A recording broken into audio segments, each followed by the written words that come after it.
जय हिंद दोस्तों। Class 8th NCERT history के चैप्टर 1 को हमने काफ़ी अच्छे से कवर किया था लास्ट के लेक्चर में। आज चैप्टर 2 पर बात करेंगे और इसके अलावा यूपीएससी के प्रीवियस ईयर क्वेश्चन भी हम लोग साथ में करेंगे। और ये काफ़ी इंपॉर्टेंट चैप्टर है क्योंकि इस चैप्टर में हम लोग पढ़ेंगे कि किस तरह से ईस्ट इंडिया कंपनी व्यापार के पर्पज से आती है, लेकिन यहाँ पर टेरिटरीज स्थापित करना शुरू कर देती है। इस चैप्टर में आप देख भी सकते हैं द कंपनीज स्टैब्लिशेस पावर की बात की जा रही है।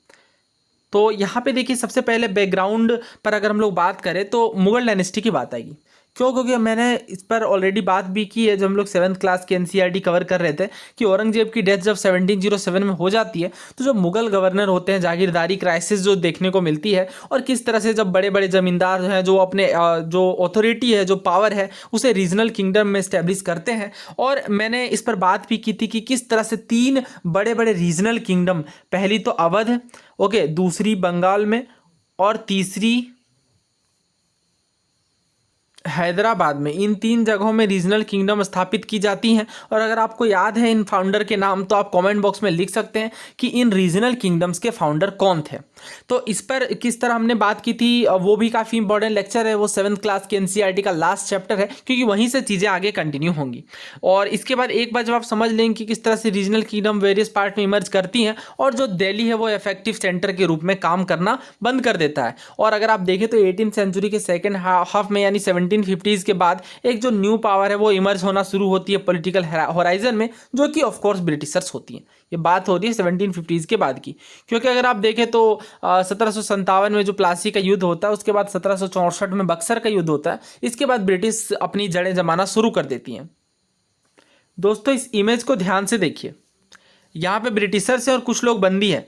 ये जो यहाँ पे आपको पर्सन दिखाई दे रहा है ये मुगल डायनेस्टी के आप लास्ट टाइटुलर किंग आप कह लें बहादुर शाह जफर के विषय में। तो देखिए यहाँ पे क्या फिगर में बात की गई है, Bahadur Shah Zafar and his son being arrested by captain Hudson. तो कैप्टन हडसन के द्वारा अरेस्ट किया गया बहादुर शाह जफर, उनके बेटों को। और यहाँ पे बताया जा रहा है कि औरंगजेब के बाद कोई पावरफुल मुगल रूलर नहीं होता, लेकिन मुगल एम्पायर फिर भी कंटिन्यू एग्जिस्ट करती है और ये एक सिंबॉलिकली इंपॉर्टेंट होती है। और इनफैक्ट जब एक मैसिव रेबेलियन ब्रिटिशर्स के अगेंस्ट ब्रेकआउट होता है 1857 में, तो हमें पता है कि किस तरह से दिल्ली से बख्त खान के आप जो इनके सेनापति होते हैं बख्त खान, उनके नेतृत्व में यहाँ पे बहादुर शाह जफर एक कार्य करते हैं, काफ़ी अहम भूमिका निभाते हैं और इन्हें एक नेचुरल लीडर के रूप में देखा जाता है। और एक बार जब रिवोल्ट खत्म हो जाता है कंपनी के बाद, तो Bahadur Shah Zafar was forced to leave the kingdom and his son were shot in cold blood. Cold blood का मतलब होता है कि मर्सीलेसली। तो यहाँ पे देखिए ये जो जगह दिखाई जा रही है ये दिल्ली में हुमायूं के मकबरे की, हुमायूं टॉम्ब की है। ये आपको ये एक बार बहुत पहले पूछा गया था केबीसी में काफ़ी हैप्टी अमाउंट में, तो ये भी आप ध्यान रख सकते हैं और आप समझ सकते हैं कि किस तरह से मुगल वंश का पतन हो जाता है। अब बात करते हैं ईस्ट इंडिया कंपनी की। तो 1600 में ईस्ट इंडिया कंपनी को चार्टर मिलता है इंग्लैंड के रूलर क्वीन एलिजाबेथ फर्स्ट से।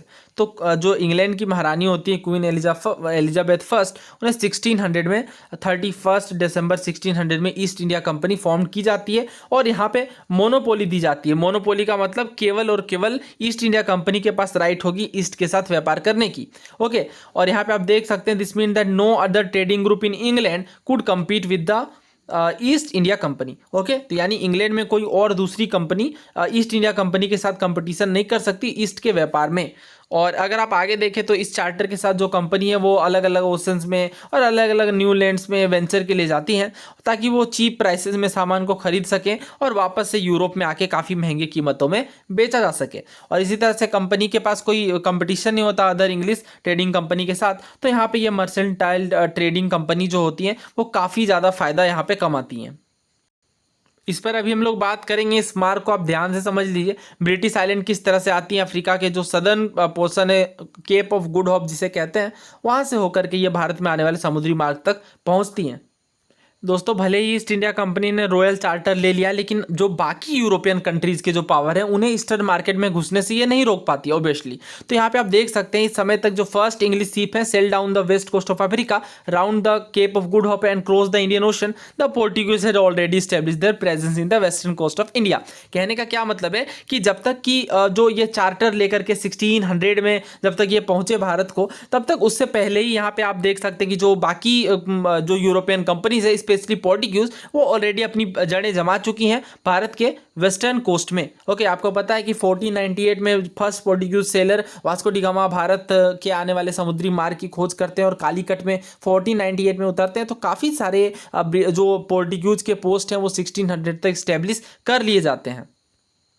और अर्ली 17th सेंचुरी तक यानी 1600 के प्रारंभ में ही बात की जा रही है कि जो डच हैं वो भी एक्सप्लोर कर रहे थे पॉसिबिलिटीज़ को इंडियन ओशन के साथ ट्रेड की। इस पर भी हम लोग बात करेंगे। तो प्रॉब्लम यही थी ना कि जो जितनी भी सारी कंपनीज़ हैं, जो हमारी ब्रिटिश ईस्ट इंडिया कंपनी है, इसके अलावा जो सारी कंपनीज़ हैं वो सेम चीज़ को खरीदने में इंटरेस्टेड थी। इसके पीछे का रीज़न ये था ना कि जिन चीज़ों की डिमांड ज़्यादा है वो वही चीज़ें खरीद करके बेचने का प्रयास करते थे, क्योंकि इनका जो मकसद होता था वो होता था फ़ायदा कमाना। तो यहाँ पे अगर आप देखें तो मेनली जो सामान है जैसे कॉटन हो गए, जो सिल्क हो गए, जो इंडिया में प्रोड्यूस किए जाते हैं, इनका काफ़ी बड़ा बाजार था। यूरोप में काफ़ी हैवी डिमांड होती थी। इनफैक्ट 700-800% से भी ज़्यादा यानी 7-8 गुने कीमतों में बेचा जाता था। इसके अलावा पेपर हो गए, क्लोव्स हो गए, कार्डेमम और जो सिनेमम होते हैं ये भी काफ़ी भारी डिमांड में थे। तो इस वजह से कंपटीशन काफ़ी बढ़ गया था। और जो यूरोपियन कंपनीज़ हैं, बाकी जो यूरोपियन कंपनीज अलग अलग यूरोप की, जैसे अगर हम लोग बात करें तो पोर्टुगीज हो गई, ब्रिटिश हो गई, डच हो गई, ये जो सारी कंपनीज़ हैं इनमें काफ़ी कंपटीशन होने लगा। तो इनका वही एक लौता मकसद था कि प्रॉफिट को बढ़ाने के लिए जो बाकी राइवल कंपनीज हैं उन्हें कैसे भी करके एलिमिनेट करना पड़ेगा। अगर राइवल कंपटीशन को एलिमिनेट किया जा सके, हटाया जा सके, तो काफ़ी ज़्यादा फायदा यहाँ पे निकाला जा सकता है।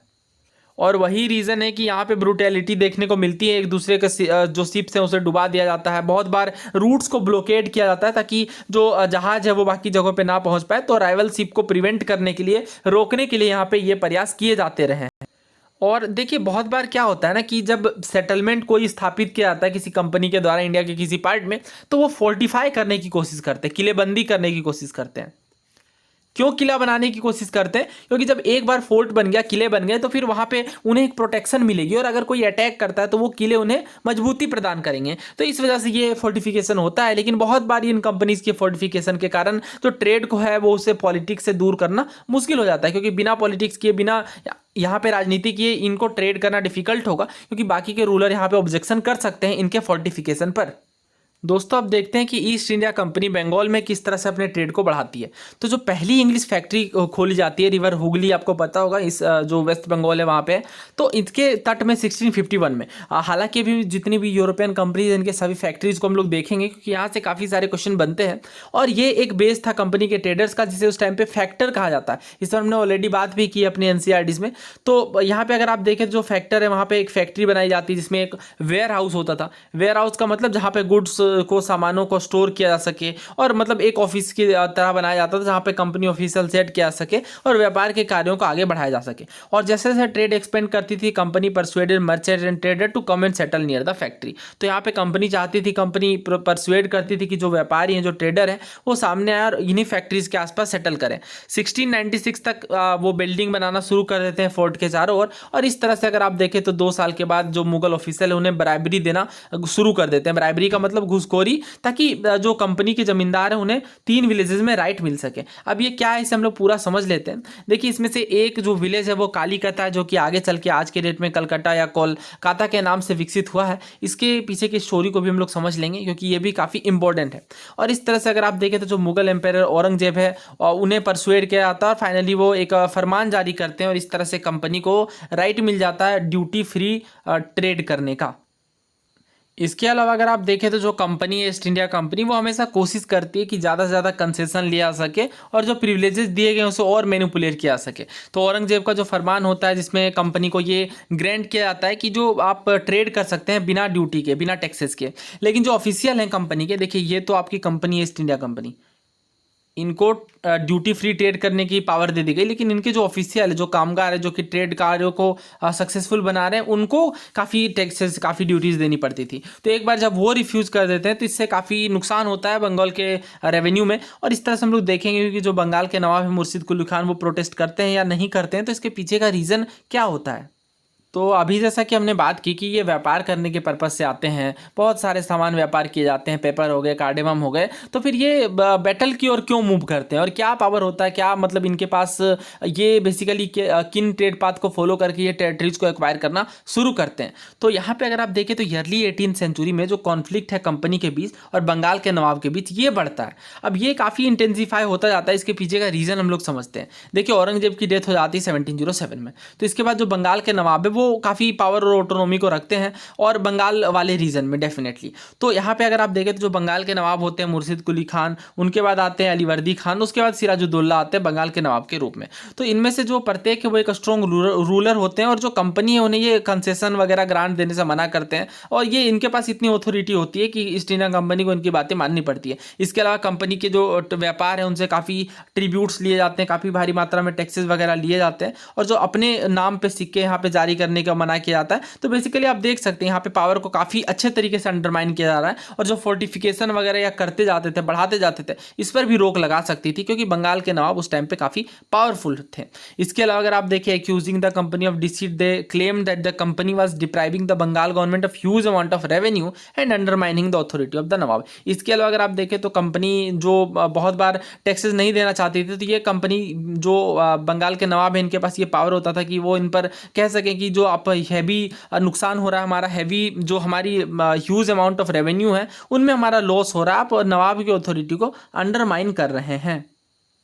तो अभी हम लोग देखेंगे भी यही सब रीज़न बनते जाते हैं जो आगे चल के काफ़ी बढ़ जाते हैं और जो बैटल हमें देखने को मिलते हैं प्लासी का युद्ध, तो इसके पीछे का रीज़न भी यही रहता है कि बहुत बार जो ईस्ट इंडिया कंपनी है वो टैक्सेस नहीं देना चाहती। इसके अलावा बहुत बार नवाब की पावर को अंडरमाइन करती हैं, खुद से अपनी मर्जी से फोर्टिफिकेशन बढ़ाती जाती हैं। बहुत सारे रीज़न हैं। इनफैक्ट अगर आप देखें it was refusing to pay taxes, writing disrespectful letters and trying to humiliate the nawab. तो नवाब को ह्यूमिलेट करने की कोशिश की जा रही, तो ऑब्वियसली यहाँ पे नवाब क्यों इन चीज़ों को सहन करेंगे जबकि वो ऑलरेडी बंगाल के नवाब हैं। तो इन सिचुएशन को समझना काफ़ी ज़रूरी होगा, तभी आप समझ पाएंगे कि इस युद्ध के पीछे की क्या परिघटना रही होगी। इसके बाद अगर आप देखें तो company on it's part declared that the unjust demand of the local official were ruining the trade off the company. यानी जो आप अनजस्ट डिमांड ले रहे हैं जो लोकल ऑफिशियल के द्वारा, इससे कंपनी के ट्रेड प्रभावित हो रहा है और ट्रेड तभी फ्लरिश हो पाएगा जब जो ड्यूटीज़ है, जो टैक्सेज हैं, जो सामानों पर लगाए जा रहे हैं, इसे हटाया जाए, है ना। तो इस तरह की बातें थी। तो बेसिकली ईस्ट इंडिया कंपनी चाहती थी कि इनको कोई टैक्सेस भी ना लगे और ये खूब मजे में व्यापार कर पाए।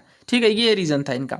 और इसके बाद अगर आप और भी देखें, it was also convince that to expand trade it had to enlarge its settlement. तो जो और ट्रेड है, ट्रेड को काफ़ी बढ़ाना है, तो इन चीज़ों को इनको काफ़ी बढ़ाने के लिए सेटलमेंट्स को एनलार्ज करना पड़ेगा। Buy of villages and rebuild it forts. तो जो गाँव है उन्हें खरीदने पड़ेंगे, जो किले हैं उन्हें और मजबूत करना पड़ेगा। तो बेसिकली ये अपने पावर को बढ़ाने की कोशिश कर रहे हैं। तो जैसा हमने बात की ना कि जो फोर्ट है, जो किले हैं, वो काफ़ी मजबूती का प्रतीक है। तो जितना ज़्यादा फोर्टिफिकेशन होगा उतनी ही ईस्ट इंडिया कंपनी यहाँ पे पावरफुल मानी जाएगी। और दूसरा इनका मकसद होता था ना कि कैसे भी करके जो टैक्सेज हैं, जो ड्यूटीज़ हैं, इनसे बचा जा सके, किस तरह से राजाओं को इन्फ्लुएंस किया जा सके। तो इन सभी चीज़ों में जब आप समझ लेंगे इन चीज़ों को एक बार, तो काफ़ी अच्छे से आप इन चीज़ों को समझ पाएंगे कि क्या क्या कंडीशन रही होंगी जो बैटल वगैरह को लीड करती हैं।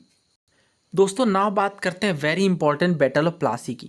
तो प्लासी का युद्ध कहाँ पे होता है और किन रीजन में होता है, कौन कौन से कारण, यहाँ पे कौन कौन से फैक्टर होते हैं, इसे हम लोग समझेंगे। इससे पहले अगर यहाँ पे आप बॉक्सेस देखें तो देखिए प्लासी के विषय में बताया जा रहा है कि प्लासी नाम कैसे पड़ा। तो Plassey is an anglicised pronunciation of Plassey and the palace and the place derive its name from palash tree known for its beautiful red flowers that yield gulal the powder used in festival of Holi. तो देखिए मैं झारखंड से हूँ, तो यहाँ पे पलास काफ़ी इंपॉर्टेंट रोल निभाता है। और यहाँ पे अगर आप देखें तो जब वसंत ऋतु आती है तो हर जगह पे आपको पलास के पेड़ दिखाई देंगे। और पलास अपने आप में बहुत खूबसूरत पेड़ होता है क्योंकि जो इनके रेड फ्लावर होते हैं वो काफ़ी खूबसूरत लगते हैं देखने में। और इन रेड फ्लावर्स का इस्तेमाल गुलाल बनाने के लिए भी यूज़ होता है, जो कि होली के टाइम पर काफ़ी यूज़ होता है। तो दोस्तों ये पलास का पेड़ है और इस पलास के पेड़ को आप देख सकते हैं, इस तरह से ये दिखाई देता है। और जब ये बहुत ज़्यादा मात्रा में जंगल में एक साथ काफ़ी सारे पेड़ होते हैं और आप जब दूर से इसे देखेंगे तो ऐसा लगेगा जैसे जंगल में आग की लिपटें फैली हुई हैं। तो ये काफ़ी प्रोमिनेंट स्थान रखता है हमारे झारखंड में। और इनफैक्ट बंगाल में भी अगर आप देखें तो अभी हम लोग जिस जगह की बात कर रहे हैं प्लासी की, तो उनका भी जो शहर है उसका भी नाम इसी तरह से डिराइव हुआ है। तो दोस्तों आइए फिर समझ लेते हैं प्लासी के युद्ध में क्या क्या कॉन्सिक्वेंसेस हुए आगे चल के और किन किन रीजन पे ये स्टार्ट हुआ। तो देखिए जो अलीवर्दी खान है जो कि बंगाल के नवाब है, 1756 में इनकी डेथ हो जाती है। इसके बाद बंगाल के नवाब बनते हैं सिराजुद्दौला। ठीक है। अब ये जो ईस्ट इंडिया कंपनी है, ये जो कंपनी है, ये इनके पावर को लेकर के काफ़ी वरीड होती है कि इन्हें ऐसा लगने लगता है कि कहीं ये बहुत ज़्यादा पावर ना रखें। क्यों? अगर ये बंगाल के नवाब काफ़ी ज़्यादा पावर रखते हैं तो क्या क्या नुकसान होता है इन्हें, वो समझिए। सबसे पहली चीज़, ये जो फोर्टिफिकेशन करना चाहते हैं ज़्यादा से ज़्यादा, इन पे नुकसान होता, तो इससे कहीं ना कहीं ट्रेड हैम्पर होता। ये तो बेसिकली ट्रेड के पर्पज से आए ना। दूसरी चीज़ तो ये होती कि जब राजा बहुत ज़्यादा पावरफुल है तो काफ़ी ज़्यादा टैक्सेस लिए जाएंगे, तो ये तो कोशिश करेगी ना कि टैक्स से ज़्यादा से ज़्यादा जो ड्यूटी जो लगाए जा रहे हैं उन्हें ज़्यादा से ज़्यादा बचाया जा सके। तो यहीं पे आप देख सकते हैं, the company was worried about the power and keen on a puppet ruler. Puppet का मतलब कठपुतली होता है। तो एक कठपुतली राजा चाहते हैं, कठपुतली नवाब चाहते हैं, जो कि who would willingly give trade concession and other privileges, जो कि अपनी मर्जी से सारा ट्रेड कंसेशन देगा, क्योंकि वो तो कठपुतली है, और सारे प्रिविलेजेस भी यहाँ पे दे देगा।